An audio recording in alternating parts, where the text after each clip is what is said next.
What did you know about the Mormons before you started researching this book? Very, very little. Very little. And now that your book is done? Yeah, a lot more. I would not presume to say anything about the faith. I don't know a great deal about the faith, but I have learned a fair amount about the church's organizational structure. I've learned a fair amount about the level of preparation for disaster, whether it be a small personal disaster like a wage earner losing his job, or a massive disaster like an earthquake. And I must say, I think the organizational structure, together with the way that families operate and the way that neighborhoods operate together, is probably the smartest thing I've seen in terms of being ready for the worst. 3 chapters in your book, toward the end, are focused on what you learned about the church and its preparations. So let's go on that tour and tell me your impressions. Let's start with the pasta plant. Pretty impressive. I hope you've read the book more recently than I have. And I forget, but it was some extraordinary sum, like $8 or $10 million for this beautiful Italian pasta machine. And the pasta is just sort of one leg of the food process in which the church engages. The apiaries with the bees and the honey, and the couple of thousand acres of farmland where there's silage is grown for the thousands of cattle and heifers which ultimately go into the meat production, but initially go into the dairy and other production. It was just bigger, more extensive, more well thought through, more interconnected than anything I could have imagined. The only thing I can say in all fairness is that those within the church hierarchy who decided that I needed to come out here to fully understand it were absolutely right.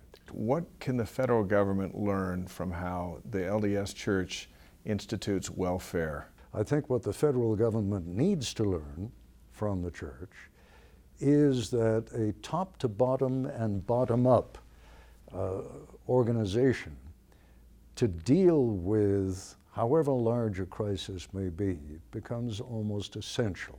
And I think the only way ultimately that Americans are going to be able to survive something like a cyber attack on a power grid is if there is collaboration, if there is planning, if we understand that this is not a partisan issue. This is not a question of whether you're a liberal or a conservative, Republican or Democrat, Mormon, Jew or Catholic, makes no difference. In that particular instance, it's something that has to be discussed. It's something that requires thoughtful preparation. And to the degree that we may still have a year or 2 or more before it happens, we need to take advantage of that. We are not short of intelligent people in the world. No, we're not. Why isn't anyone talking about this? Well, I think people are beginning to. But as Tom Ridge, who was the first Secretary of Homeland Security, told me, he said, we are a reactive society. Right. We're not a preemptive society. In the wake of something like 9/11, take a look at everything we've done.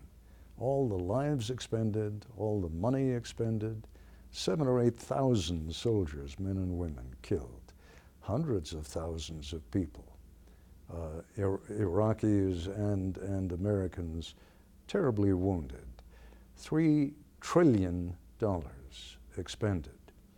The establishment of organizations like the Department of Homeland Security and the TSA. The TSA has 55,000 employees, has expended $100 billion over the last 11 years. And yet, when the Department of Homeland Security ran a security check on the TSA security points at airports around the country, they found that they were able to smuggle fake bombs, fake weapons, ammunition through 95% of the time. That's not a very good expenditure of $100 billion. If we put $100 billion into durable food supplies available for any crisis, but in government warehouses that can be distributed anywhere in the country. That would be a far better expenditure, but that would require doing something in anticipation of a disaster. We're not there yet. How is your food storage? It's significantly more than it was when I came out here the first time. You can make it a few months? I can make it a few months. And then what do you take to your kids and grandkids from what you learned researching this? I have made sure that they also have an adequate supply of food, and I have made sure that they on their own will get an adequate supply of water. And beyond that, my kids are all in their 40s and 50s. They're on their own. They're still listening to Dad, though, They're right? still listening to Dad as long as Dad buys the food. Yes. Do you miss when there's a big news day? No. Do you miss being in there? No. Not at all? No. I mean, I did it for 50 years. You know, there comes a point in life when it's okay. It's all right. I mean, there are stories I would like to do. But, you know, covering the day-to-day crises, no. You've covered so many things. Mm-hmm.